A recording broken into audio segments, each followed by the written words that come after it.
of us who are here from the club will go around tell our reactions, and then I thought in a little while my cousin Richard Cameraman would talk about his own experience as a peddler. Oh, wow. Okay. Well, look at. Peddler.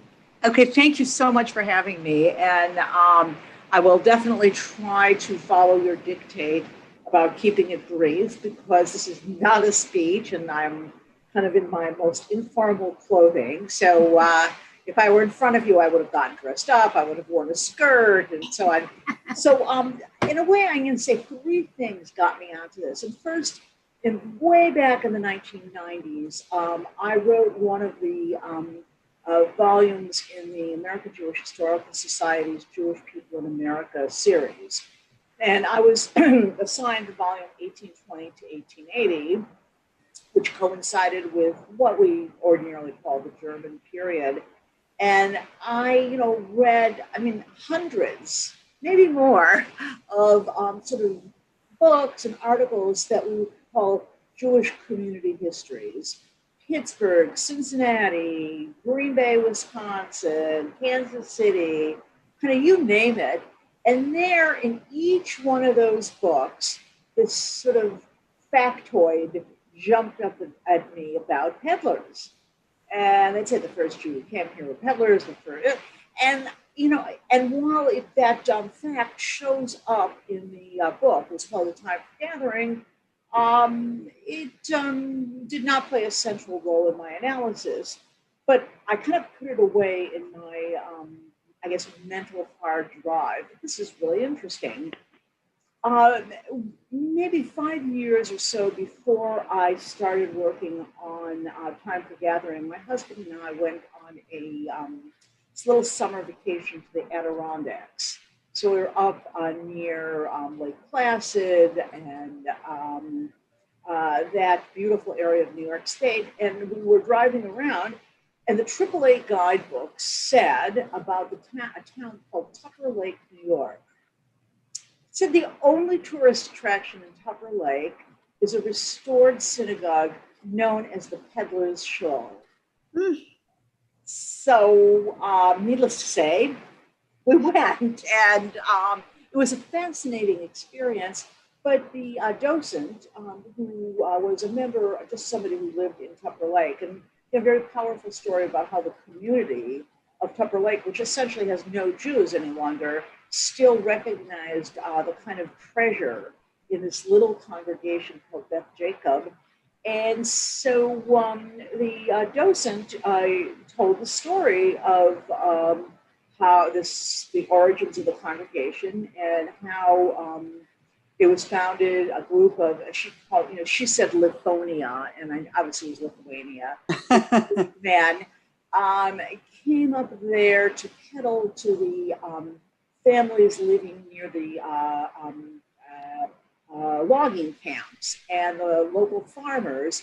And every Friday they would come back to Tupper Lake, where there were a few Jewish merchants already from an earlier era who were their creditors, who gave them their goods for selling.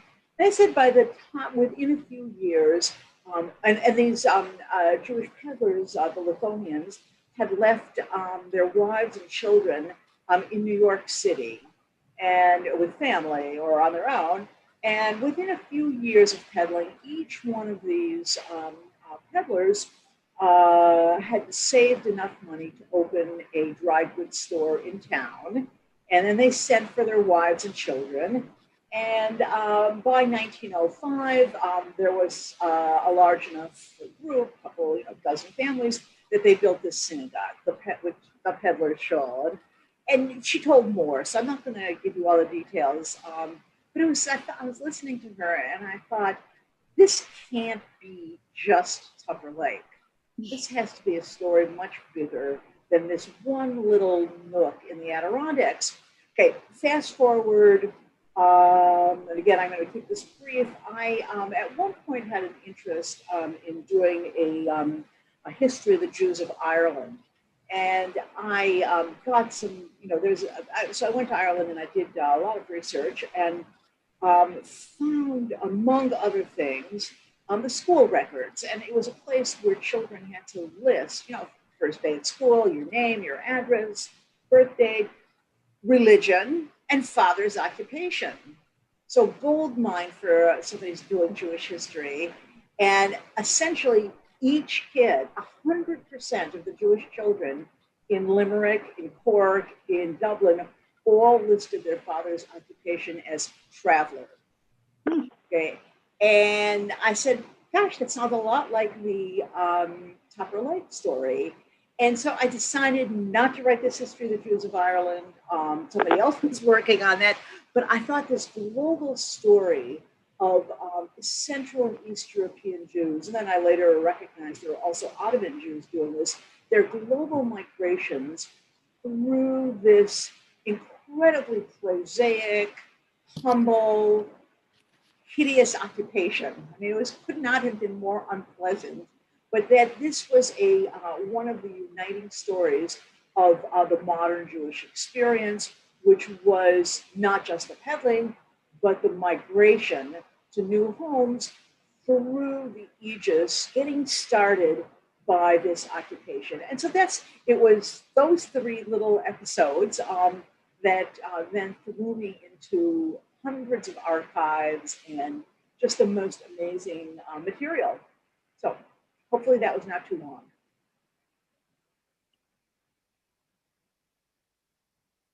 Well, thank you very much for that. No, that was a perfect introduction because I had been wondering what led you to write this book. And I see that actually going out and seeing that synagogue and meeting those people. And one of the things that struck me in reading the book was how the peddling phenomenon went to so many countries throughout the world. Mm-hmm. And with your permission, I'm going to go right to my cousin Richard Cameraman, who was there with my cousin Sharon Bieber in Houston, Texas. Wow. And if you know how to unmute yourself, Richard, you know how to do that? There you go. They may need to raise the volume or speak closer to the microphone. Okay, I got it. And he spent his summers, he'll tell us about it, being a substitute peddler. And so here's a firsthand experience. I couldn't help but invite them. So talk to Fabulous. us. Thank you. First, I want to thank you, Sherry, for allowing us to be part of this evening. And especially I want to say hi to Rabbi David Werb, who I haven't seen in a long time. Hi, Richard and Sharon. It's good to see you. See you too, David. And Ezra, I remember your grandfather very well. We had Shabbat lunch there in New Jersey many, many years ago. My experience begins in the year 1961, 59 years ago, nearly 60 years ago. And I had just finished my freshman year at Washington University. I had no job during the summer. And it turns out that some people in my family, I can't remember who, knew a number of the refugees. Now, in those days, we called the survivors of the camps refugees. And one of the refugees was a fellow named Reuben Joskowitz, who was not really a peddler, but knew him well because they all hung around together. And he introduced me to a man named Ernest Dombrowski. Dombrowski had a route, and he was a peddler, and he was one of the best peddlers. And every summer he would want to go on vacation for 4 weeks or so, and his route would sit unattended. Now, what this meant was all of the customers he would see during the week would not have anybody call upon them. They wouldn't pay any money on the bill because he sold on credit. And consequently, he lost 4 weeks of business. And he had to come back, and it was really tough starting over again. So my friend, the friend of our family, said, Dombrowski, you need to meet Richard Cameraman. He can do this. So I didn't know if I could do it or not. I had worked in my father's store, liquor store, for 7 years, starting when I was a little kid. You know, laws, they didn't mean anything. You're in business, you need help. And I was cheap help. So anyway, Dombrowski took me in his car and showed me the route. We started at one house after another, house to house in the poor neighborhoods. This is in the black and Hispanic neighborhoods of Houston. And what was interesting about it was two things. One, what was being sold. It was soft goods, typically, and it was anything from dresses to sheets and pillowcases, and all of it was in the car that the peddler had. So we went around, he showed me everything, and then the second thing most interesting was that the customers knew who it was and who to pay by virtue of the make and color of the car. Now, mind you, these are black people, mostly females, mostly between the ages of, say, 18 and 30, sometimes older, and they were not well educated, but they were treated nicely. One of the things the peddlers did was they tried to develop their business by having one customer refer them to their sister or brother or cousin, and they had a whole group of people who were their customers who were part of the family. So the peddler, what I did was to run the route, and running the route was really involves 12 hours on Shabbat on Saturday morning. I started about 6:30, and I finished about 6:30 in the evening. And I would knock on the doors times, and I would say, "Dress man, dress man." And a little black child would come to the door, and he would open the door, look at the car, run and say, "Mommy, dress man is here. Come back and bring me $2 or $3." Why was this important? Because I was strictly on commission. I got a commission on whatever I made, whatever I collected, whatever I sold. And so I did this on Saturday, Sunday morning for a couple hours, because sometimes you don't meet the people on Saturday because they're out. I did a little bit on Monday, so about 15 hours of work. I would collect between $400 and $500, sometimes $600 in a week. And this is 1961. My commission was 1/3. And let me tell you, I was driven.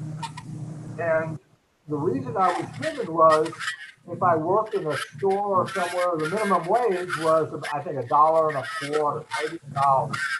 Well, here I am making $10, $15 an hour, 20 hours a week, and I had a whole week free after Monday morning. And the thing I wanted to emphasize was that these peddlers were so happy to be in the United States.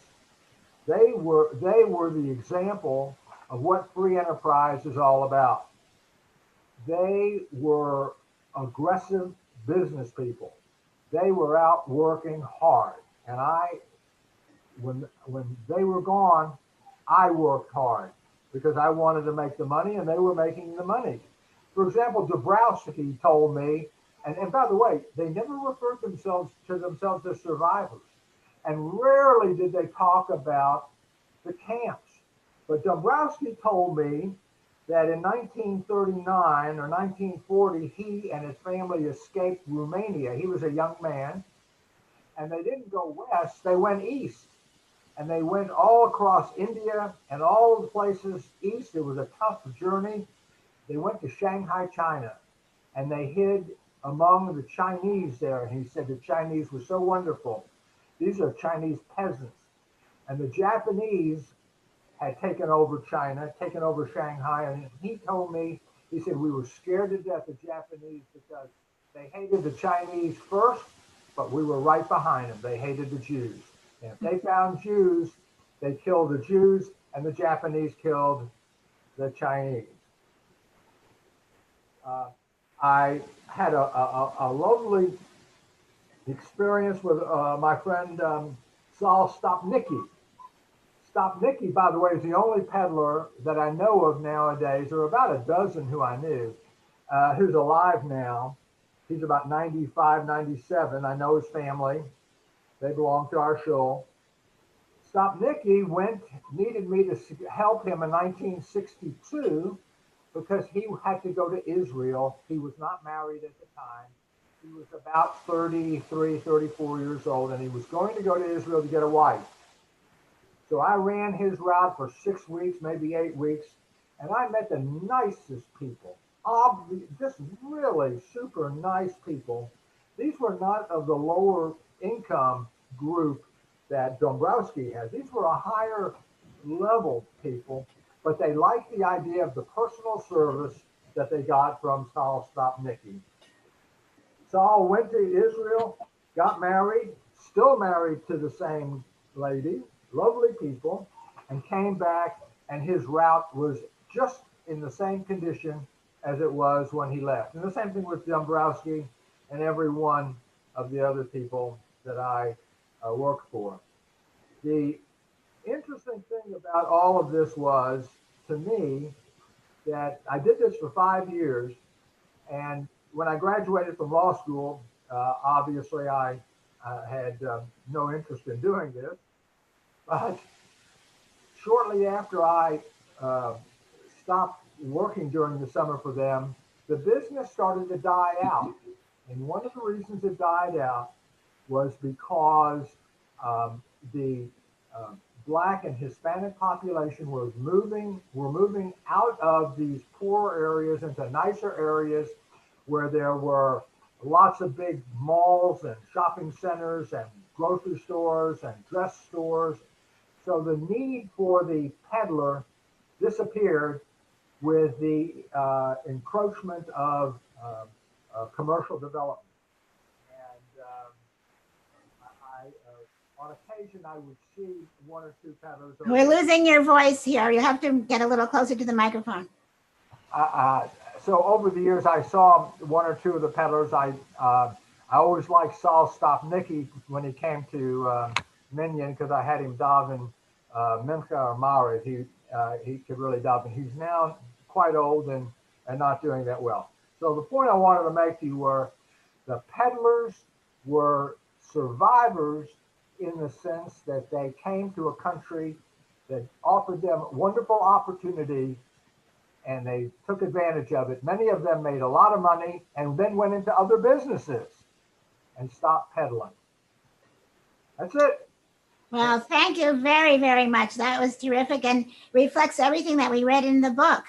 So you're a perfect spokesman for the experience, and appreciate so much your coming. And now we'll do our regular thing. We'll go around and talk a little bit. We'll keep it short because we, taken up some time. Starting with Jonathan, you're on my board. You have to unmute. Let's see, you have to unmute yourself. Okay. Can you hear me okay? Yes. Yes. Okay. Thank you very much, Dr. Diener, for speaking with us. I greatly enjoyed not only, but your previous book, the biography of Julius Rosenwald.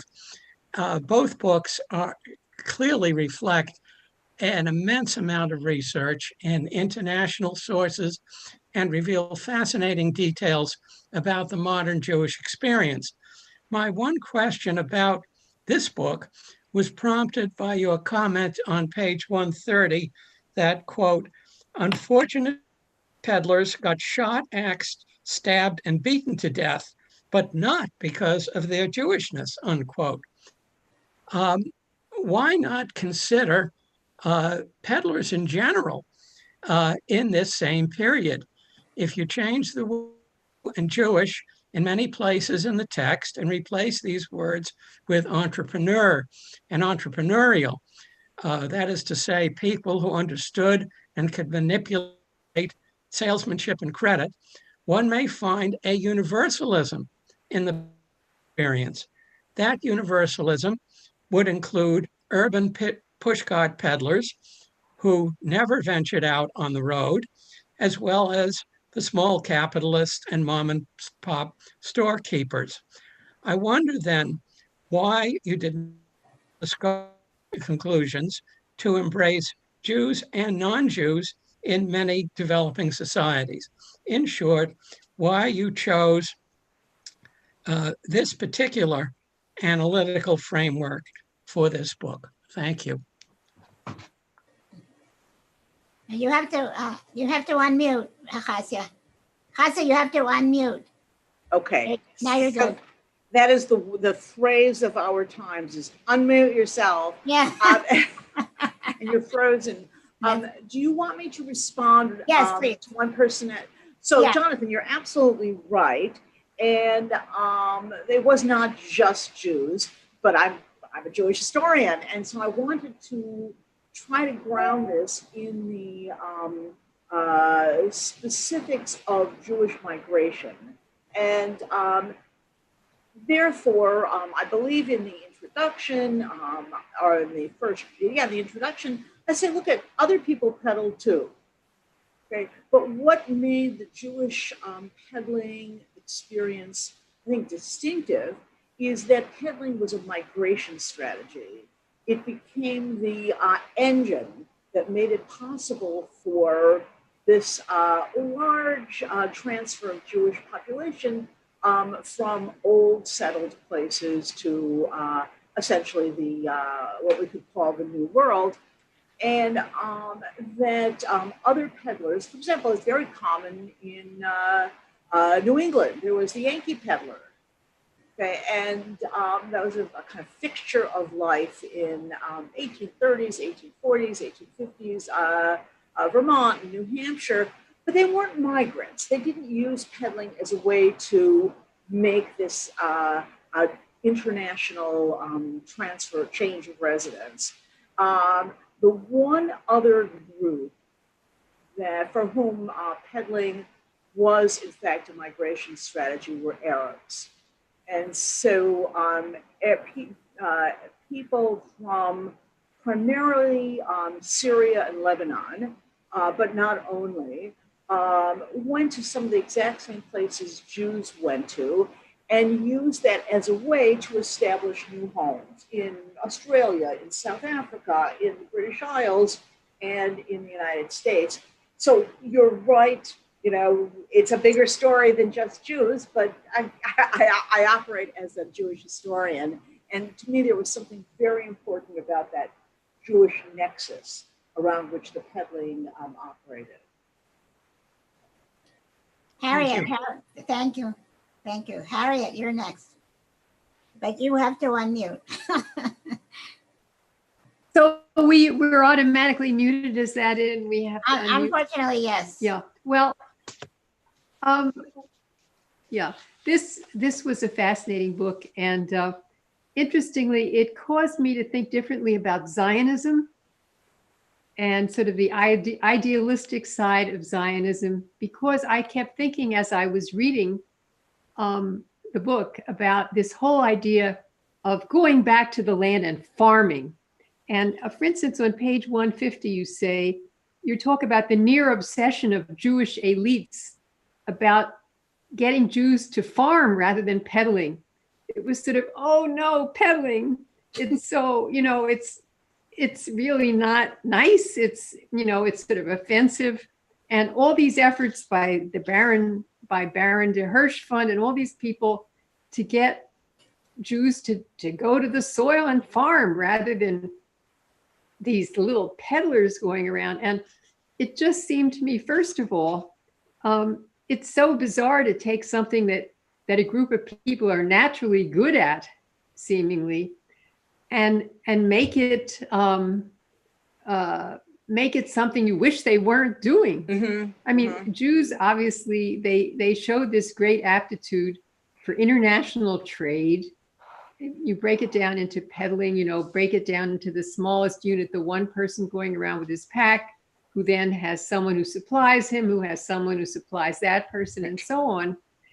And in a lot of the book, you look upon it as something really nourishing that made all these customers know about goods and how they brought life into the hinterlands and so on. But meanwhile, the upper elites are saying, oh no, peddlers, Right. And it really reminded me of the early Zionist ethos that we don't want these Jews to be shopkeepers and so forth. We want them to go back to the land and farm. And it struck me like, why do they have to farm? Why is that of more value than introducing these customers to the joys of buying? I was intrigued by the sort of repulsion of these Jewish elites for peddling when it was so successful as a way of bringing migrants here and getting them started. And yet it just seemed they turned up their noses at it. And I just wondered if you could say a little more about the attitudes of these elites about farming and how you feel about this issue. Yes, that's a great question. And, we can find Jewish elites back to the 18th century. And even Mendelssohn, Moses Mendelssohn, was very interested in essentially normalizing the Jewish people by weaning them away from trade and introducing them to productive occupations. And so, in a way, it grows out of a kind of an Enlightenment idea that trade is parasitic and farming is natural. It's the communion with the soil and all that kind of silliness. But for the Jewish elites, there was this fear that the stereotype of the Jew was this trader. And it could be a trader with a D, trader at the top level, trader at the bottom level. All they cared about was money. And indeed, Harriet, if I can pick a little bit on something you've said, and it's this issue of, was it natural for Jews to be involved in trade? And we know it wasn't natural. It was that they had communal experience, and that it was familiar, and there were credit networks. But the fear was familiar, that, right? Again, non-Jews or anti-Semites would think, well, that's all Jews are capable of. And that it functioned as an element in an increasingly problematic discourse about the Jews as not as cowardly, as averse to physical activity, to physical exertion, as disconnected from the real world or the real force of nature, which is farming. And so the Jewish elites are really quite, ironically, some of them were the sons of peddlers themselves. But yes. But they were, so much of this same modern Jewish history was the fear of anti-Semitism. And they could not see essentially what you described as the very positive role that the peddlers played and the mostly positive interactions between the peddlers and their customers. And that for many of the customers, the peddler was, a really good guy, was a nice person. I think whoever spoke before, who had been the peddler, Richard, I think your name was, that most of where we have the words of the customers, which we don't have a lot, but where we have them, they said, it was wonderful. This man came into my house. He showed me what the curtains looked like when we put it by the window. And the peddler to them was the harbinger of a better life. Now I have a carpet. Well, that's pretty nice. Now I have eyeglasses. But the Jewish elites were so concerned about anti-Semitism that they created, it really goes on into the 1920s and 30s and trying to set up, again, Richard will talk about refugees, in the 1930s, the Joint creates, with the cooperation of the government of the Dominican Republic, a Jewish haven in the Dominican Republic for German and Austrian Jews. But it said, you cannot peddle. We promised that if the Trujillo administration would take in Okay, they took in eventually about 10,000 Jews. We promise you they will not be peddlers, okay, but that they're going to become farmers. So your comment is really apt. Very good. Thank you. I think we're going to take a few questions and then come back to you just in the interest of Sure. time. Jim, you're next. You have to unmute. You really go into great detail about the ways in which peddling was valuable for the economy and for the development of culture and economic well-being for the customers. I was actually personally in touch with this whole issue of how Jews were seen many years ago, some years ago, when Sherry and I visited a park in Atlantic Canada, where they had a reconstruction of what the fishing village life was in that remote area. And I have no idea where in Atlantic Canada this was, unfortunately, I don't know. But they had the racks where they dried salt cod and all that. And they had a reconstruction of a store that was run by a Jewish family there in the middle of this remote place in Canada. And they would, the Jewish family would sell wares and supplies to these local people, and they would, on credit, and they'd write everything down in a ledger. And when the salt cod was finally ready for the market, the people would sell it to the storekeeper, and he would deduct what he advanced to people, and then send it on for sale. And also in the basement of his store, there was a safe that was built into the wall, according to the documentation that we saw there. And he had daughters, and the daughters married these Jewish people from Montreal. And I just was so puzzled thinking about this. This looked to me like exactly what it was like in Poland, where the Jews were the middlemen between the nobles and the peasants. And I really wondered, this is like, oh my gosh, how did these local rural people in Canada who dried the cod think about this Jewish family? What attitude did they have towards them? I really was wondering about that.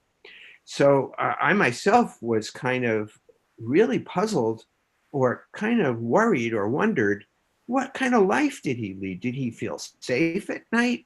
What was going on there? How did people really relate to him? What did they say about him? So it was that memory, by the way, that led me to eventually not find out anything about that, but to suggest that find out about your book and to recommend this book that you've written, which is about peddlers rather than storekeepers. I'd like any reference you could give me to the storekeepers in remote areas like that, what their life was like. But I'd be very interested in that. But I was very impressed by some things that I learned from reading your book. One of which was that you say that as opposed to the people who were pushcart peddlers in New York or elsewhere, these people had to go out and get to know the people, the culture, the language out in the hinterlands. They had to learn about the larger society. And that was an experience that gave them that knowledge and allowed them to advance into the society and integrate to some degree into the society. And so you do make a point about what was distinctive about peddling. And I thought that was interesting. The other point, which someone has already mentioned, was this vertical integration of businesses, of whom the peddler was just the forward spear point of a whole integrated system of wholesalers and jobbers and rag collectors and salvagers and everything like that. And it also occurred to me that model has continued, and it's not just among Jews. I mean, the Chinese restaurant industry has has all these businesses that are around all the Chinese restaurants all over the United States get their materials, equipment, and supplies from businesses that are presumably run by Chinese American people. And perhaps the pizza places also, when they started out, were all getting supplies from Italian suppliers. So it was an interesting model, and I hadn't thought about it. So I did want to bring up all those points. Terrific. And if you could hold on, those were very interesting. And just go through a couple more people and then come back to you. Alan, did you get to read the book and have anything you want to ask about? Alan Sarrett? But you have to unmute.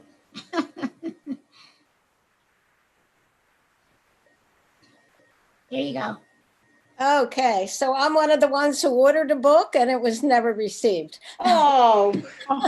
However, I did search around the internet, the genius of the internet, and I did listen to your talk to the Library of Congress, which was in 2018, and I really enjoyed it.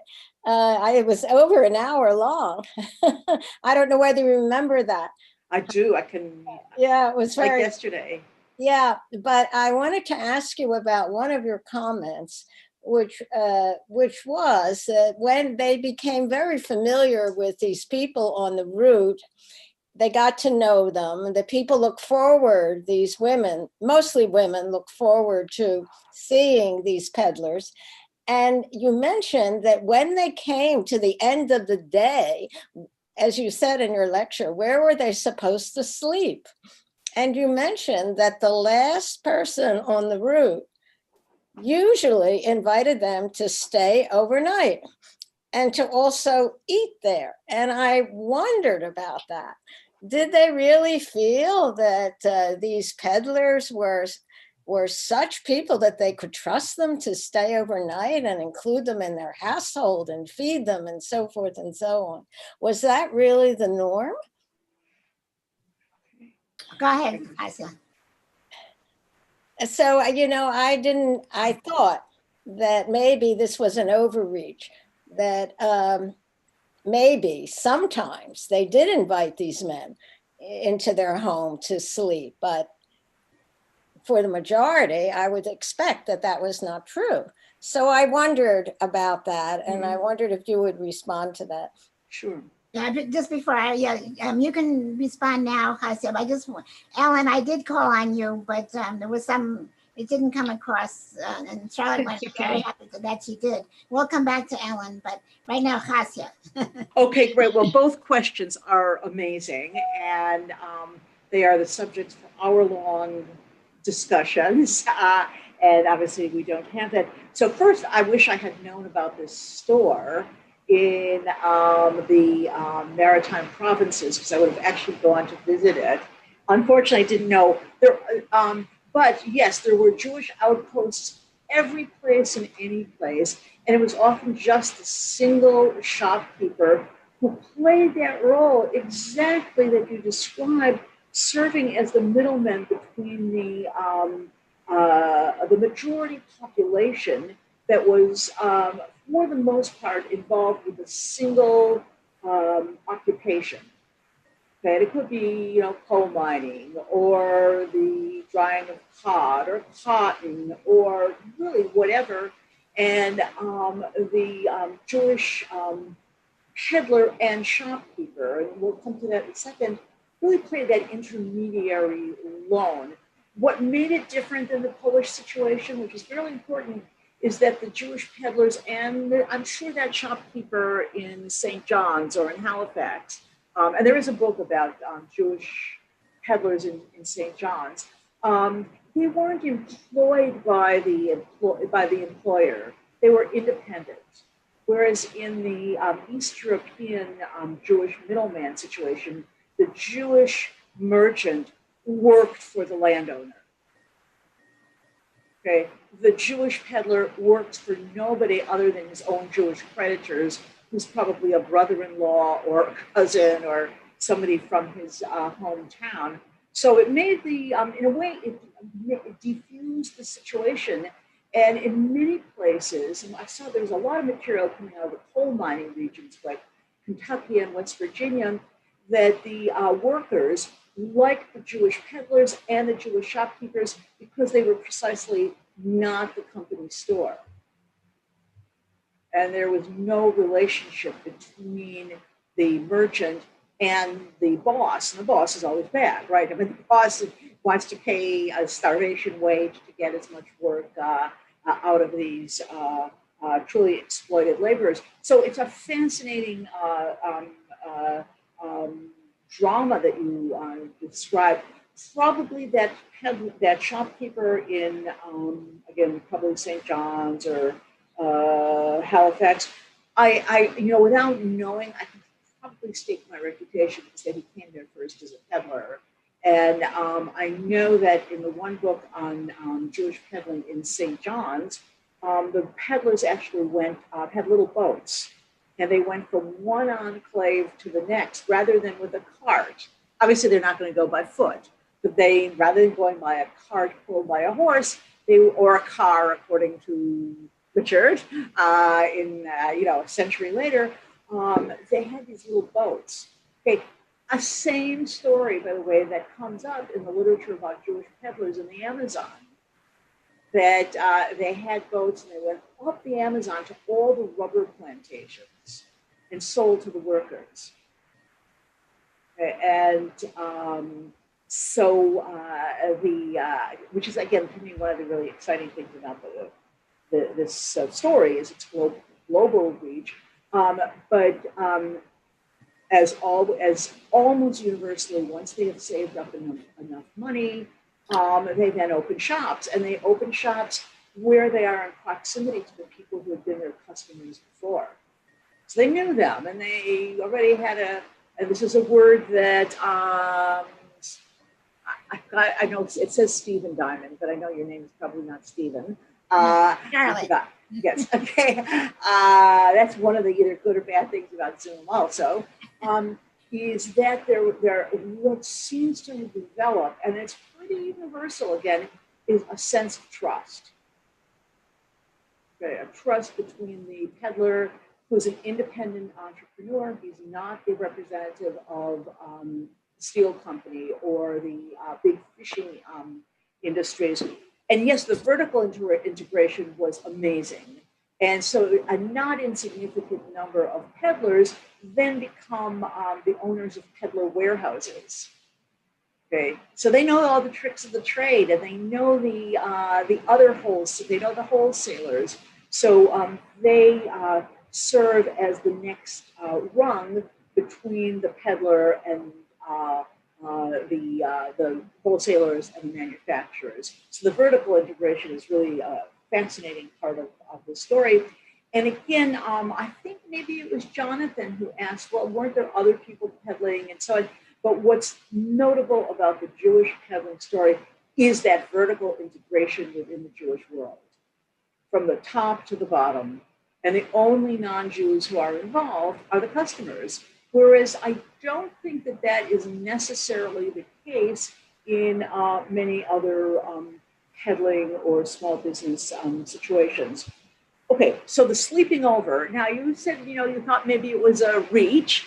And so, I mean, I hope as a good scholar, I don't reach. But I read, I'd say, just about every peddler memoir or family oral history or recollection that I could get my hands on. And they didn't all talk about it, but it kept coming up over and over again.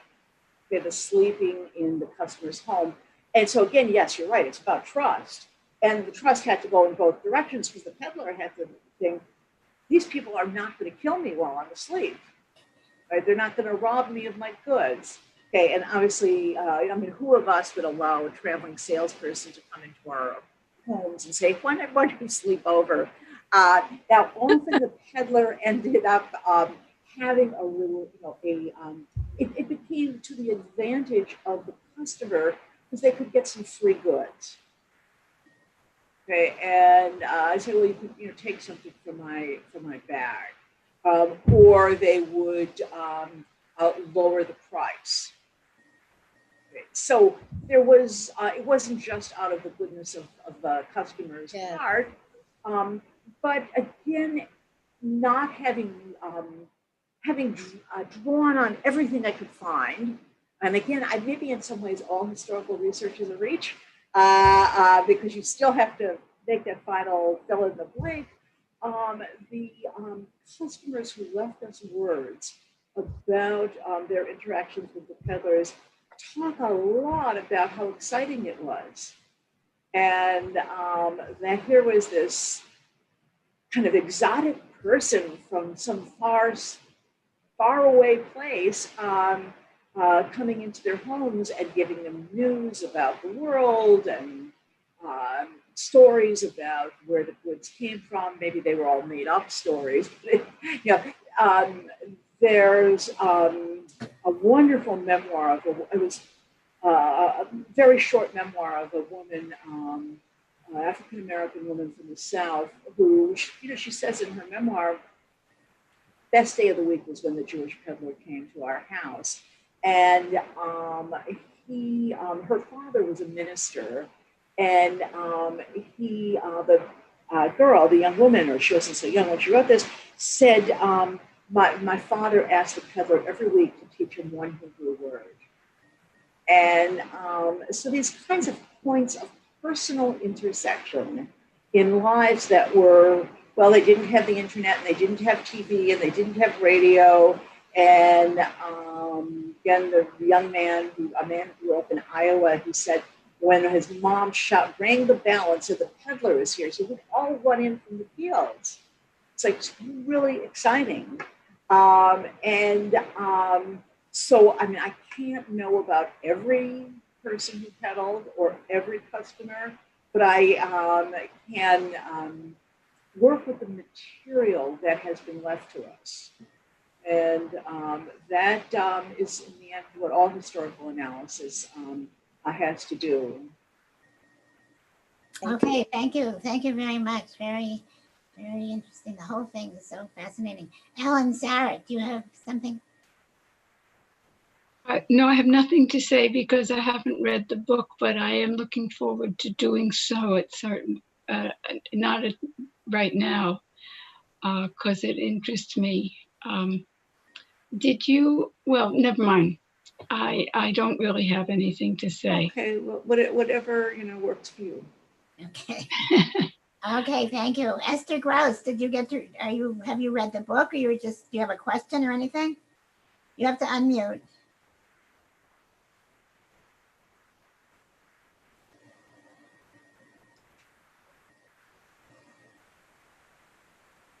Still unmuting. Here you go. We can't see you though. Now you got mute again. This is such an awkward technology. No, it's a lifesaver, but awkward. Okay, we see you, but now you have to unmute. No, she's unmuted. Now she's unmuted. Go ahead. Nope. Just click it once. Don't double click it. Just touch it. She can't get it. Maybe it'll come back to you, okay? If you get it, let me know. We'll come back to you. There. Oh, you got it. Go ahead. This is so embarrassing because I didn't even know that I was coming to a book discussion. I get all these interesting emails from Sherry, and I thought, oh, how nice. We're going to have this author lecture us about a particular kind of immigration. So I really apologize. So you're just happy to hear. All. Oh, okay, fine.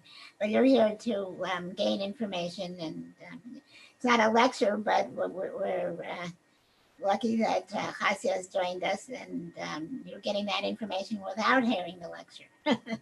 It's my pleasure.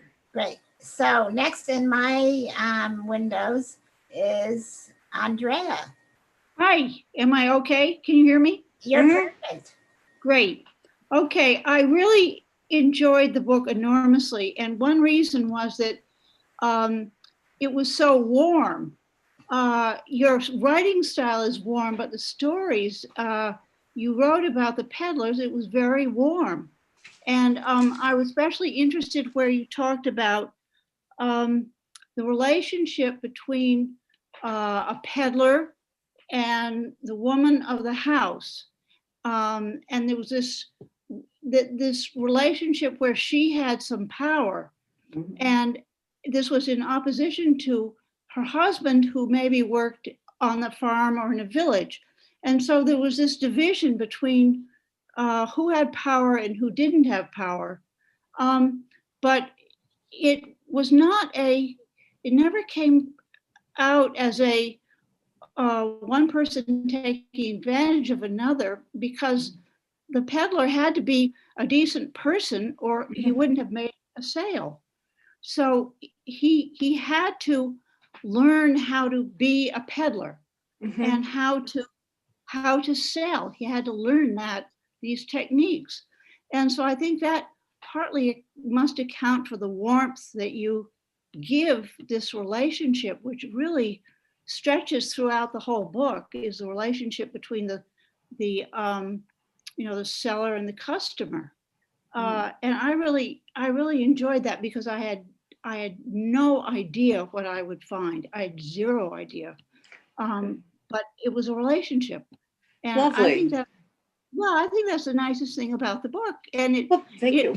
it must, well, how you feel about your material too. Yeah, I mean, I think a good historian is able to take as a project, developing a kind of what you call warmth. These are about human interactions, Yeah. and that both parties have a stake in the success of a particular encounter. He wants to make a sale, and in order to make a sale, he has to learn her language. He has to be nice. He has to flatter her. You look so lovely today. And she wants the stuff. She wants it at a reasonable price. And she has to develop a kind of, she has to know she can let him into her house. So they both have a kind of stake in this outcome. I think one of the most interesting sources I used, since I guess most of you are in Cambridge or you're somehow based in Cambridge, okay, is in the Baker Library.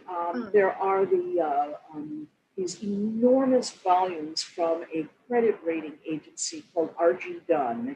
And it went back to the early 19th century. And there'd be these little handwritten notes about merchants in towns. It's organized by state: Maine, New Hampshire, Louisiana, whatever. And the people who worked for Dunn always said when somebody was Jewish. Okay, and they weren't usually so flattering. But so again, these are the credit raters. But they'd say the customer says, okay, so-and-so is a Jew. Okay, the customer says he's honest, okay, sober, and always treats her well. Okay, over and over again, written by, again, the handwritten note, somebody who does not seem to be so fond of Jews, and for all sorts of reasons. And that was a really important source for me, to just see one after the other of these warm, and again, I'll use your word, warm evaluations of the peddlers by their customers. So, Very good. Thank you. Ezra, do you have something that you'd like to ask? Or I badgered Ezra, my nephew, into coming. Thank you for inviting me. This is really cool, and it's really cool to see Richard and Sharon. That's personal highlight, obviously. Hi, guys. Hear his story. It's such a cool story that he told, and yeah, just thank you. This is a wonderful event. Good. Did you have any questions or a reaction? No. Okay. So thank you, and move on to Dave Werb. I know you. Are you unmuted? You have to unmute. I know we have a couple other family stories to tell. Yeah, well, it's good to be here. And at Chatai Ani Maskir Hayom, I have to confess that I didn't read the book, mainly because I didn't get a copy of it, and I just found out about this session from my sister Sherry just recently. But I find the whole subject very fascinating. Just to give you a kind of a modern update on the Jewish itinerant peddler, at sometime towards the end of the last century, there was a man who was a door-to-door salesman, a Jewish fellow, and he would sell cleaning products in my community in Brockton, Massachusetts. He went door to door, and you mentioned about the salesman and his one of the ladies just mentioned about the salesman and his relationship with the women, the housekeepers, the homemakers that he came into contact with. Well, this guy came into contact with a young woman in the community, a Jewish woman. I think she actually lived across the street from me, and he ended up romancing her.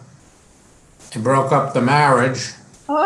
He married the woman, and they established a very strong bond. Unfortunately, she got ill a number of years later and died an untimely death, and he was totally destroyed because they really established a very strong romantic relationship. And he just died last week. Came to my attention because they asked me to officiate at the funeral. And of course, I'm down in Florida and I wasn't able to. But there's a real life situation about the Jewish peddler and his relationship with the woman of the household and what it could lead to. I don't know if that was the case in earlier times, but I would imagine that certainly could have come about. What I would like to direct my question to is to Richard and Sharon, because Richard just mentioned Jewish stores in his chat and referred us to a book. But in our family, and specifically in Sharon's father and my grandfather and uncle, that is Frank and Sam and Max Bieber, opened a store in Texas and eventually in Crockett, Texas, that became prosperous. And I was under the impression that at least Max, I'm not sure about Frank, but Max had also been an itinerant merchant. And I was just wondering if that was true, and how did they come about to establish Beaver Brothers, and how it developed for your family, Sharon? Because the other two brothers, Sam and Max, moved to New York, but Frank remained in Texas, and that's why Sharon and Richard are in Texas. At least Sharon. Richard is there for other reasons, but married Sharon. I was not aware about Uncle Max and Uncle Sam being in Texas. By the time I came along, it was just my father. He had the store in Crockett.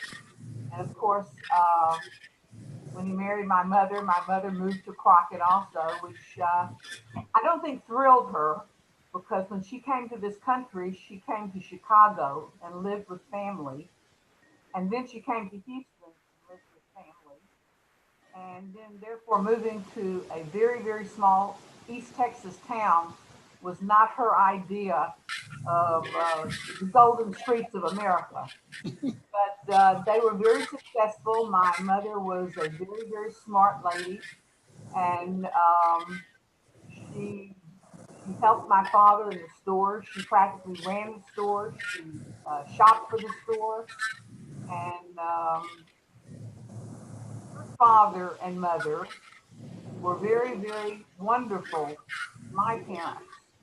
Because when my brother and I were born, my mother wrote to your father, mother, and said, I'm bringing up my children in a town where there are no Jews. What do I do? Your father sent my mother books and papers and things that my mother taught me to read Hebrew. She taught me the prayers and taught my brother. And that's the one thing my mother always completely reminded me how wonderful your parents were to her when she was in Crockett, and they kept Jewishness with her. So but my father and mother that we were the only Jewish family in Crockett, and everybody in Crockett knew that we were Jewish. And as far as I remember, I never experienced any kind of anti-Semitism. I went to school. People were nice to me. At Christmas time, they asked me about Hanukkah. I told them about our holiday. I decorated Christmas trees with my friends because that's what my friends did. Was they had Christmas trees. So it was an interesting Jewish store in a small town that I just don't remember Uncle Max or Uncle Sam. I remember Uncle Max and Uncle Sam, but I don't remember them being in Texas. Yeah, they were definitely there because I have genealogical records and proof.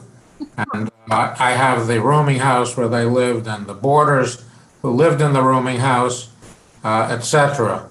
So I know for certain that they lived there. And not only that, but my mother grew up in Dallas, right? And I have proof that she and Annie, I have pictures of them in the yearbook of high school.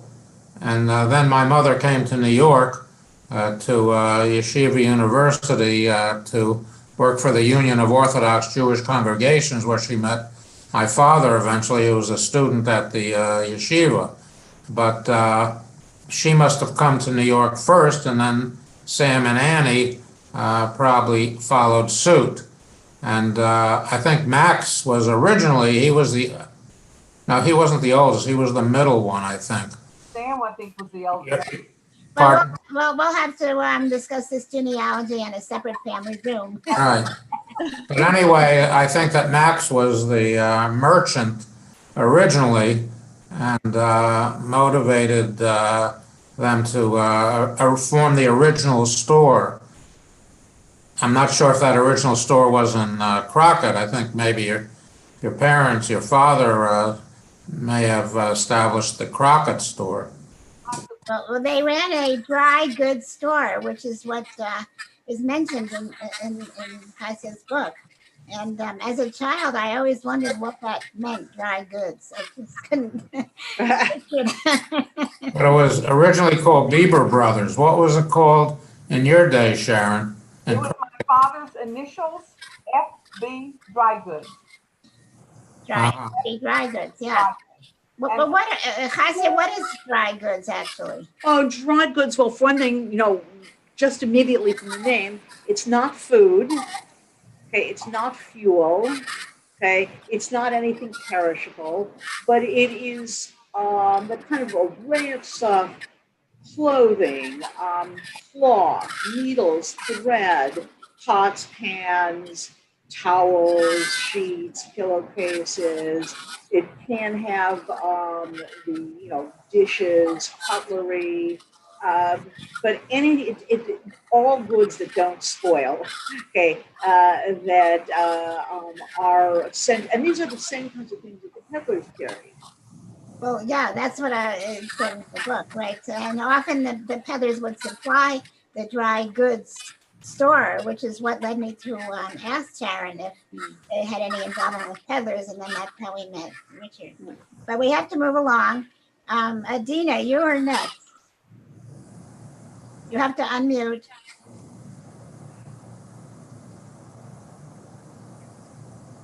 Are you unmuting? Okay, you're good. Oh, no. Okay. Okay. Sad to say, I'm another person who did not have a chance to read the book, but I found this discussion absolutely fascinating. I loved hearing about all these experiences, and I can relate to some of it. I grew up in Chelsea, and there was I don't know if one would call him a peddler, but our full of brush man. There was a full of brush man who used to come every year to our home and sell brushes and cleaning supplies. And he was a Holocaust survivor. Right. And he used to talk with my mother and my aunt who lived downstairs. He felt he was one of the only Jews who were working for this company. That he didn't have a lot of connection with the other salespeople, but he used to. He couldn't understand why they let him work for them, but he managed to. He always admired the piano that we had. We had a Steinway piano, and he once asked if he could play something on the piano, and that won my aunt's heart. And my mother and my aunt would always buy something from him and look forward to. His name was Shmulik. Shmulik was coming every year, and I don't know whatever became of him, but he came for years, and Lovely. they'd always find something to buy. Very nice story. I look forward to reading the book. Thank you. Thanks, Adina. Oh, this is So, great. Francine Grosbart, do you have anything? You have to unmute. Doesn't look like it, but Francine, you're muted. Still muted. Oh, there you go. Nope. Okay. Doesn't sound like she has anything. And Rabbi Jim, I don't think has. So Sam. Oh, there you go. Francine, you're on. Okay, can you hear me? Yes. 1 second. I didn't have a chance to read it, but I enjoyed the talk. But I wanted to just quickly relate one of my favorite stories about schmata salesmen and peddlers. Louis Armstrong, when he was 6 or 7 years old, and he's my favorite musical soul, American musical soul of all time. I found out that when he was 6 or 7, his mother, they lived in Storyville, and his mother was a streetwalker. She was basically hired herself out. And so he would be on the street a lot alone. And this Russian Jewish family, the Karnowskis, had a schmatas cart that they pulled through Storyville, and they saw him kind of wandering around listless. So they gave him a toy trumpet and had him sit on the cart and blow the horn. So the first horn that he blew on a schmatas cart. Oh, what a great story. And he was alone often enough they invited him to come home with them. And he had many a Shabbos dinner with the family. And he heard the Jewish prayers. And supposedly some of his scat singing, he heard some stuff from the Jewish prayers that he heard on Shabbos. And he spoke fluent Yiddish, which also I didn't realize, and wore Star of David for most of his life because of the Karnowski family. So I thought that's a powerful impact that peddlers had on our culture. Lovely. Thank you, Sam. Thank you. We'll just go down and then we'll wind up with you, Hasia. Marcia, do you have something to tell us? No, I enjoy the discussion, but I don't really have anything to add.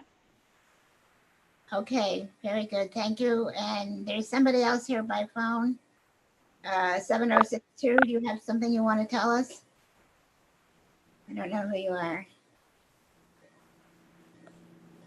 Okay, so that's pretty much everybody. No, I'm go ahead. unmuted. Oh, go ahead. Hello? Go ahead. Hello? Yes, go ahead. We hear you.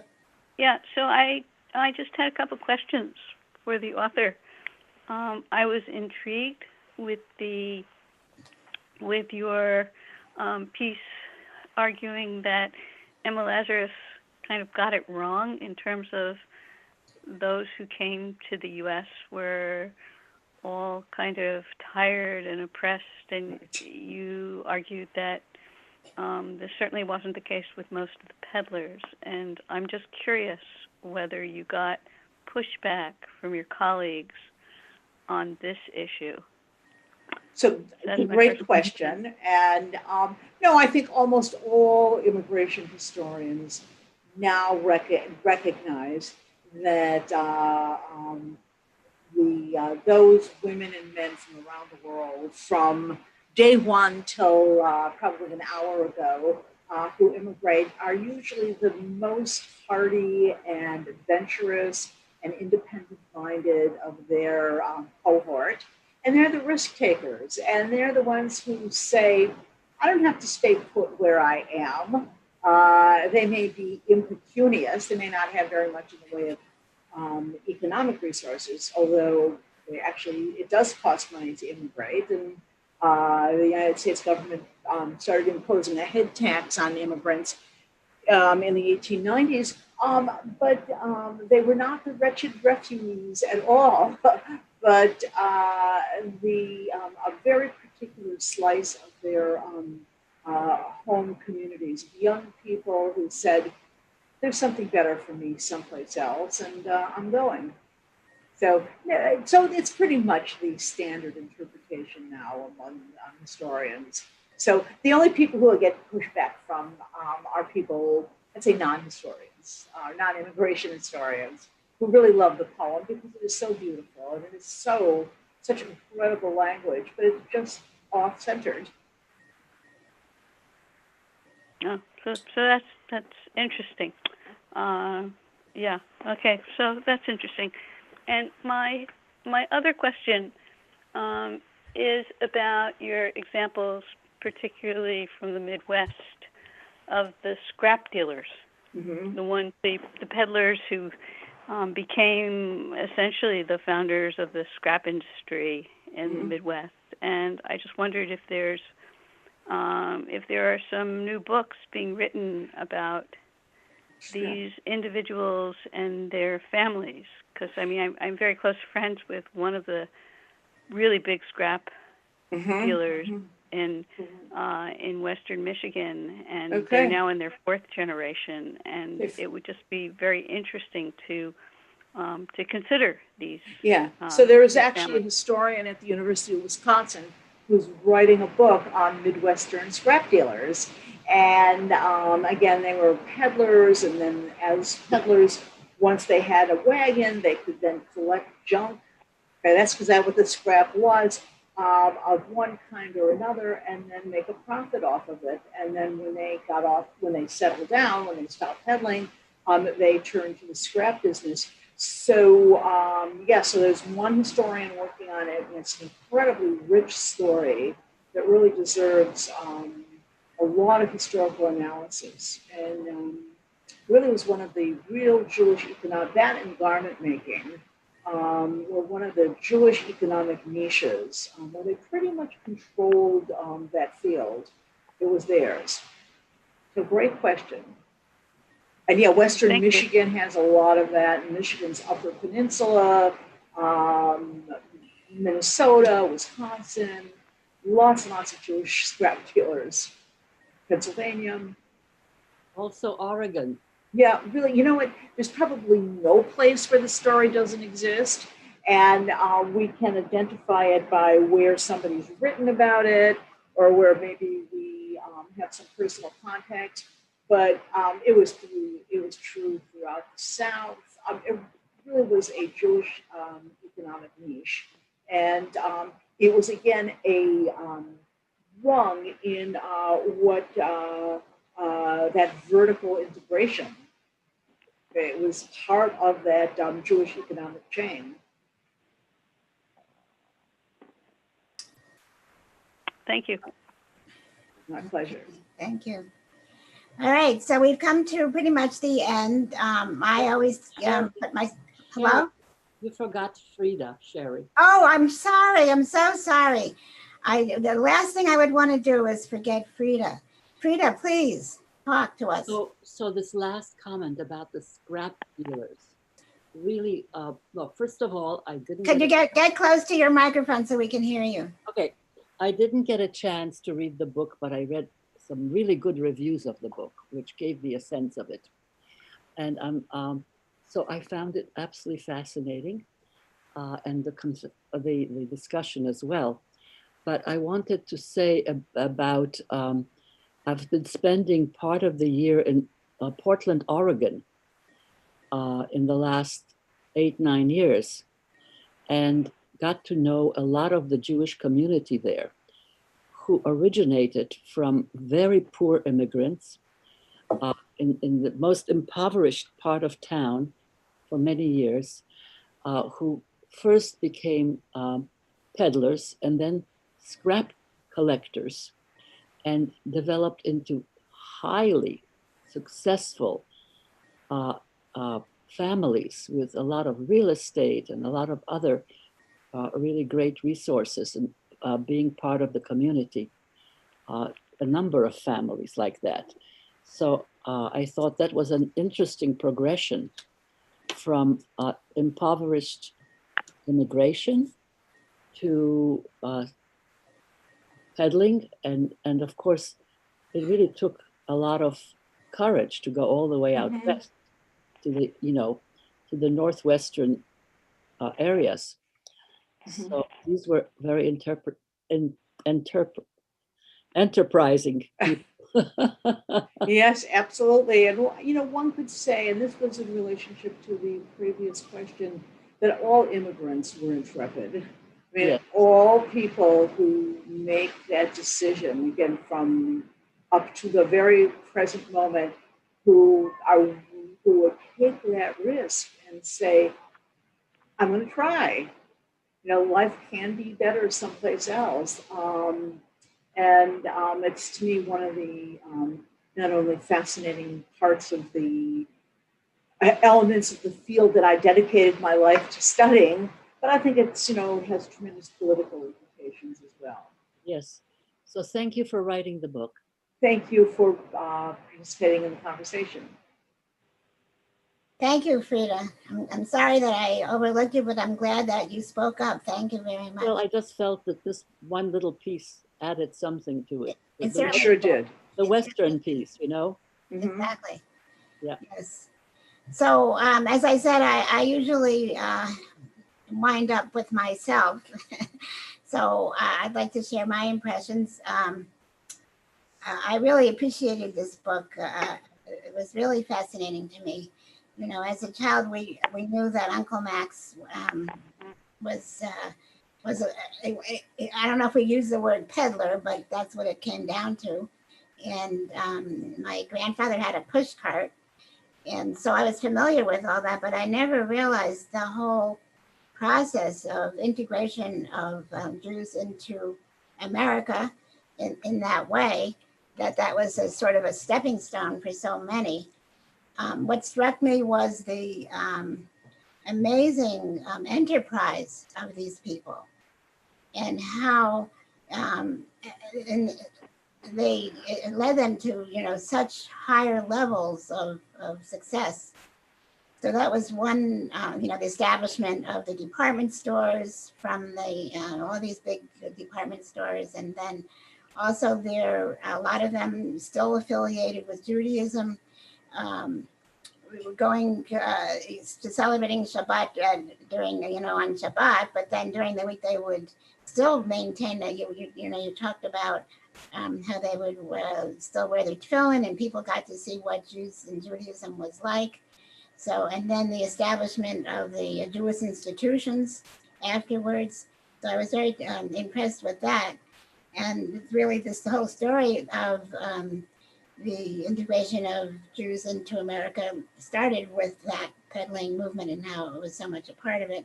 And also when we've gone to countries, different countries like Jim mentioned the Maritimes and other countries, And you wonder how Jews got there, and Ireland and all these places.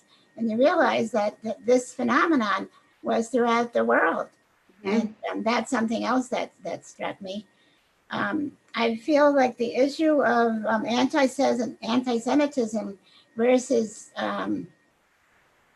the acceptance of the Jews was sort of schizophrenic, because you would read one chapter about how well they were accepted and they had all these great relationships.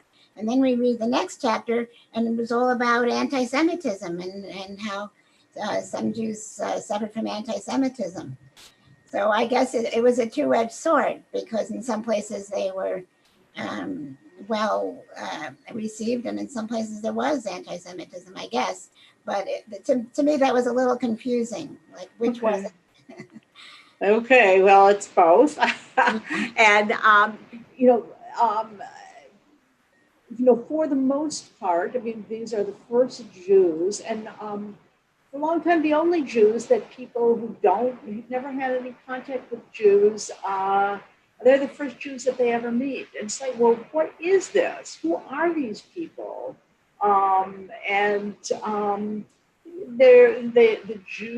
The Jewish peddler is was the bearer of the exotic, and like kind of penetrating into regions and into communities where pretty much everybody was alike. They're all Christian, and how to make sense of this. And I think, I wonder if anti-Semitism is the best word, as opposed to a kind of suspicion of strangers, okay? Fear of people you don't recognize, who are unknown to you. While there certainly were examples of anti-Jewish rhetoric, what was really interesting was the things that were said about Jews and Jewish peddlers was exactly what was said about Yankee peddlers. Can't trust them with your wife. They know how to, they're real sharp. They can out-talk you. They can get you to buy something you don't need. So take out the word Jew, put in the word Yankee peddler, you got the same thing. And so it's a kind of trope. And then just add to the fact that this person coming into your home in Western Michigan or the woods of Oregon has a funny accent. I mean, they don't sound like you. They don't look like you. They don't dress like you. And I think in some ways the anti-Semitism part is a really minor matter. And there was one oral history project where the interviewers, done like in the 1960s and 70s, interviewing some old men. And they said, well, tell me about the anti-Semitism you experienced. He said, I didn't.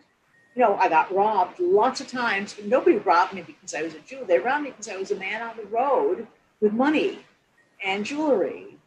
And so it's a subject that I think really has to be treated with a level of nuance.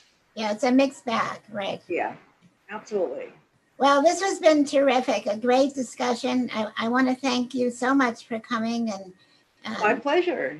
Elaborating. It really made for a really lovely evening. I want to thank my cousin Richard Cameraman for his personal experiences and for sharing. And Sharon, it's so great to see you, and the rest of my family, Dave and Ezra, thank you for coming.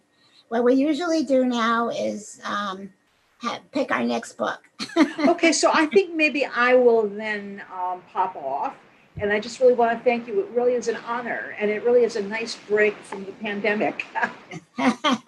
Thank you, Hasia, so much for joining us. This was my pleasure. Really, stay healthy. Such a rich conversation. Thank you so much. Thank you. Stay healthy. Have a happy New Year. You too. Okay. Bye-bye. Bye. Thank you, Sherry. All right. I also will sign off. Thank you, Sherry, for setting this up. This was amazing. Really. Yes, thank you, Sherry. So rich. I'm so appreciative. Good. And I look forward to figuring out what the next book will be. Right. So do we. We have some suggestions. In fact, the book that you brought me is going to be on the list. We'll see. Oh, that was a very interesting book. So yeah. And thanks to you all. Thank you. Thank you, Sherry. Great. So who else? Who is left now from the book members? I'm gonna make Jim. I can't seem to make you, Sherry, the host, so I'm gonna make Jim the host. Okay. Okay. Yeah. No worries. All right. Good. Okay. Bye. Okay. Okay, so now we just have our book group. Yeah. Okay, onward to the choice. My pen is poised. Okay, let's hear it. So the book that I want to suggest is it's called The Orchard. This is the book that Rabbi Jim got me by Yochi Brandes. And Oh, yeah. Oh, that's it says that it's a suspense story about Rabbi Akiva and the other some members of the Talmud. I'm not sure exactly what it's about. I haven't read it, but he highly recommended it. So that's more. And Okay. then it's the It's a reviewers. novel. Yeah, can I interrupt? Yeah. Can I interrupt? Yochi Brandes is the daughter of a Hasidic family who has written novels and also teaches Bible to a larger group of Israelis. And this book apparently was a bestseller in Israel in Hebrew. And it's Is it a novel? What is about it? Rabbi Akiva. One of the very first books that our book group read was As a Driven Leaf. And I think it's a novelized version about Rabbi Akiva. yeah, but it's But I'm not yeah. sure. Yeah. But in any case, that's I can tell you. She also wrote a novel about the period of the kings, what's written about the period of King David and Solomon and like. She's also written a novel about that. So I think it's more than simple. It's not simply hagiography. It's a serious novel about the rabbis from someone who is well educated in Talmud and Bible. Okay, Andrea, you got that? The Orchard. I've The got, Orchard. yeah, I've got Kings if you want that. No, And who wrote this? I didn't get that. Yochi, Yochi. Yeah. Brandes, Brandes. Okay. Got it. Okay, any other suggestions? I've got a suggestion. Good. Someone else suggested this months ago, and I went out and I got it and I read it, and boy, is it terrific. Rachel Kaloff's story, A Jewish Homestead in the Northern Plains. It was written in Yiddish by Rachel Kaloff, and the most interesting thing about it is it's very well written, meaning the translation, extremely well done, Indiana University Press. But then of the text is historian's analysis of all of this, and it Whose points analysis? out a historian whose name I forget, but the name did strike a bell. Very well analysis, and this historian all kinds of things that Rachel Kaloff in her passionate memoir didn't mention, such as the fact that throughout this period, they're getting money from the Jewish Colonization Society, which was a European group that was actually settling these Jews on the plains. It's never mentioned in her account. So it's not long. If you pick it up, you won't be able to put it down. I was at 4 o'clock in the morning with it still. And then I flipped the next day to the historian's critique, and that put the whole thing in perspective. So whoever suggested it before had a marvelous suggestion. What's the title? Rachel, R-A-C-H-E-L, Kaloff, C-A-L-O-F'(S), story. Rachel Kaloff story. Oh, By that's Rachel Kaloff. That's by Rachel Kaloff. Yeah. That's the And name what of the period- Rachel Kaloff story? That's the title of the book, Rachel Kaloff story? Yes. By Rachel Kaloff. So what period are we talking about? when you think? They come in the late 80s, and it takes her right up through the 1950s. But as I say, the most interesting thing is the historian at the end who mentions all the things that Rachel didn't mention. Will we be able to get a hold of this? I just looked on Amazon. It's $13. You Right. won't bankrupt anybody. That sounds like a historian's history. I couldn't put it down. Yeah, right. And even the critics said they couldn't put it down. Any other suggestions? I know Thelma had the suggestion of one of them was Zahor by Yosef Yerushalmi. She's not here, but I know she wanted to suggest it. She was here, but she had to leave. So I would like to include that, Zahor by Yosef Yerushalmi. I forgot, what was the other one? Oh, it was. I think that's spelled Zakhor, No, but it might be Zoch, but I think it might be it's Zakhor by Yosef Chaim, Haim, I think, Yeah. Yerushalmi. Yerushalmi. And what was the other one? It was by, you remember, Jim? I'll think about it. We also had do you want to mention Michel's book that Michel was interested in? Do you What want was to? that? It was the book by Rabbi Jonathan Sachs. It's called Not in My Name. Okay, yes. I guess I don't know what sort of a book it is exactly, but it's a book that I guess talks about some of issues of war and peace, of aggression and peacemaking, and he writes about it from a religious perspective, I guess from a liberal, relatively religious, from a liberal religious perspective. Rabbi Jonathan Sachs, who recently passed away, the former chief rabbi of Great Britain. Just stand up. Okay, great. Anybody else? Yeah, I've got I one. was thinking about the Paragon. Oh, yeah. You know, the Israeli and Palestinian men who've lost a son. Very good. I think that's called Remember Paragon. I who think. the author is? Colum McCann. Oh, yeah.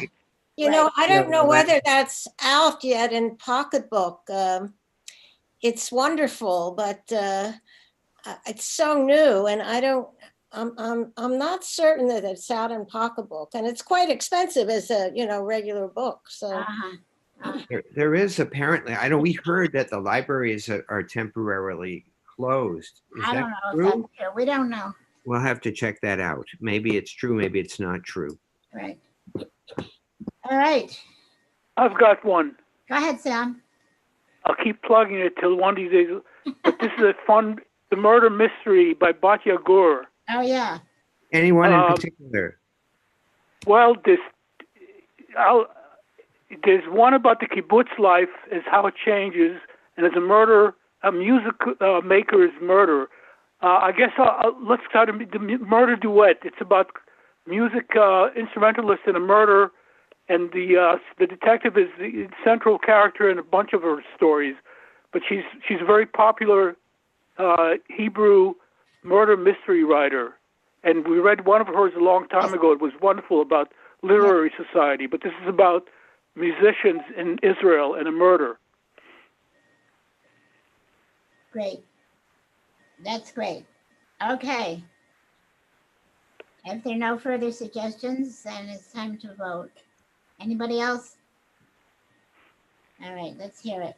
So Before you vote, I just want to say that it says that contactless holds pickup is suspended effective January 2nd. So I just want you to know. So the libraries you can't pick up a book from the library. And it's going to continue until the 18th so far. Maybe that's all, but anyway, it's from the 2nd to the 18th. Well, some of these books are not too expensive to buy on Amazon. Is that Cambridge? Yes, Cambridge. I'm specifically Cambridge. Yeah. Yes. Okay. Okay, so Andrea, you want to review the books? So we get 2 votes first round. Yep, the usual is 2 votes, 2 books. Two votes Yeah, well, and then one. let me make sure I've got what we're voting on. Well, The first is the orchard, and this, and the second is Rachel Colley's story. sorry, what was the first one? The Orchard. The Orchard. Okay. And the second is, I don't know if I've got this right. Rachel Colley's story. Is that right? Colif. C-O-L-I-F apostrophe S. C-A-L-O-F. C-O-L-I-F. C-A-L-O-F. Oh, I'm sorry. O-O. C-A-L-O-F. Okay. College story. Okay. Then there's Kahor by, is that right? Zachor. Zachor. Spelled Z-H-O-R. Z-A-C-H-O-R. Okay. Which means By remember. By Yosef Yerushalmi. Yeah. Can we just get the titles and we can figure out the file? T-A-C-H-O-R. Yes, Sam's point is well taken. Just Divine, I can read them for you, okay? Not in My Name, The Paragon, yep, and Murder Duet. Yep, good. Good, okay. So the first one is The Orchard. How many? My vote, one vote for me. Okay, so that's got 1, 2, and me is 3, and Jim Okay. is 4. Is that correct? And Medina is 5. Yeah. Okay. Can we vote for two? Yes, with- you're up for $2 now, right? So I want 2 votes for Orchard. No. We have Rachel Collif's story. I want that. Okay. I Okay. vote for. That's 1. Anybody else? 2. Yeah. 2. I don't know what I want from 2. Okay, so is that 2 people for Rachel Collif? Yeah. I think I'll try it too. That's 3. 3. Thelma, you're back. Let's wait for Thelma to come back. So she wants to. I know she wanted to be sure we got her suggestions.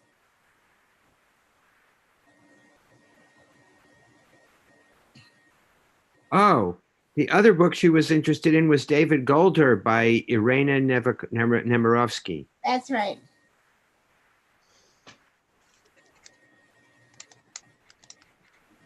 But she's still coming in.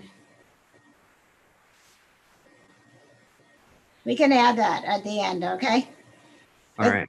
All right. No, I have a question for Thelma, though. I need to know from Thelma, if Thelma is available, why she's recommending David Golder. She's not here now. She didn't. Oh, okay. We'll All just keep going. Okay, Zachor Yosef Yerushalmi. I'm going to vote for that. That's Okay, 1, I want to 2. vote for that too. Frida. Frida, you're still here? You know, something happened to my video. Oh, okay. And it's not working. Yes, I'm still here. Oh, wonderful. I saw you, the phone, but I didn't know who that was. Okay, so we've got 1, 2. Frida, are you voting for Zachor? Yes. 3. And Samuel, was that a vote? Sam? No. No. Okay, so we got 3 for Zachor. Is that correct? I think it was 4. 4. Can you Who's the fourth just one? check again? Are you voting for it, Harriet? Yes. 1, 2, 3, and Frida makes 4. And Frida. So you're and right. Frida. That's 4. Okay, not in my name. Jonathan Sachs. Anybody? Yes, me. Marcia. Marcia and Andrea. That's 2. The Paragon. Yes, Jim I. and Marcia. Jim and Marcia. That's 2. Murder Duet by Jagor. Sam. Yes, that's my second vote. Okay. I'd like to 1, vote for that too. 2. Me too. 2. Me too. Yep. 2. 3. Wait. David Golder. Wait. Wait a 3. minute. You didn't. Wait, So it's- I'm voting for that also. Oh, okay. That's 3 for the Murder Duet. Oh, it's 4. It's 4. 4. Jonathan is also in. I better give this back to Andrea. you No. count Frida or not?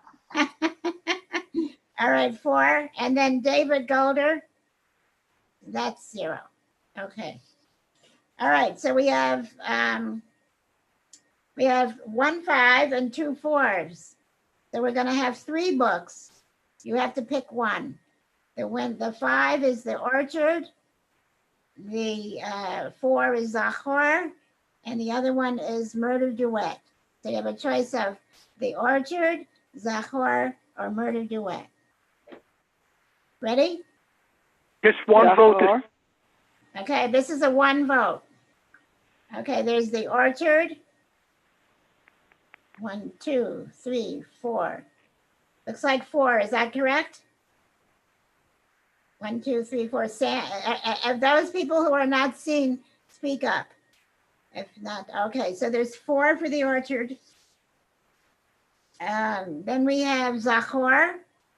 Zahor, Marcia. Marcia, that's 1. Yeah, 2. Frida. 2 for for Zahor. And Frida. And Frida. And me. What?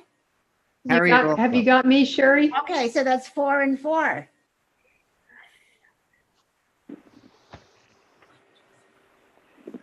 We may need a third one round. more. And Murder Duet. Murder Duet has just 1, right? No, it Murder could be Duet? 2. I vote for Murder Duet. Okay, that's So do I. all right. But so far, now we're down to The Orchard and Zahor. Okay. Everybody, The Orchard. Who's for The Orchard? 1, 2, 3, 4. Count me in. 5, and Sam is 6. Okay, The Orchard wins. Okay. All right. They all sounded like really good books, actually. Good night, everybody. Good night. Good night. Nice to Good see you, night, Frida. Everybody. Good night. Nice Thank to you, see Sherry. That was great. Oh, good. Yeah, Thank you all for But coming. we have to pick a date for the next meeting. Oh, yeah. Wait, don't go. We got to pick the date. I'll go to the calendar.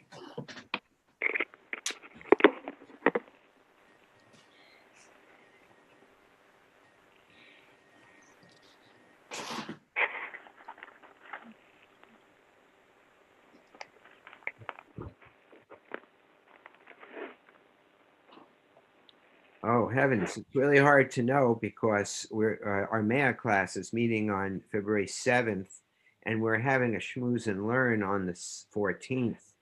So one option would be to meet on February 28th. February 28th would be Yeah. an option. Yeah. That's when it has to be. Oh, it can't be on the 21st. Maya is meeting on the 21st. Yeah. Okay. Well, you want to meet on the 28th? Yep. Yes. All right. All right. Okay. February 28th. Where's The All Orchard? right. Good night, everybody. Good Good night. night. Good night, Good night. everybody. Great to see you all. Great to see everybody. Yes. Night. Sherry, Bye. it's great. You had a little family reunion right in the class. It was fantastic, though. It was so interesting. It was great. hysterical. It was so good. Go and vote Tuesday. It really was fascinating. People asked really great questions too. It was Yeah. No, that's it our was usual really. OMOB. Okay, so listen, we're doing The Orchard, right? Yes. That's correct. Yeah. Okay, great. All right. Yeah. All right. Bye-bye, everybody. Bye, everyone. Bye-bye. All right. Oh,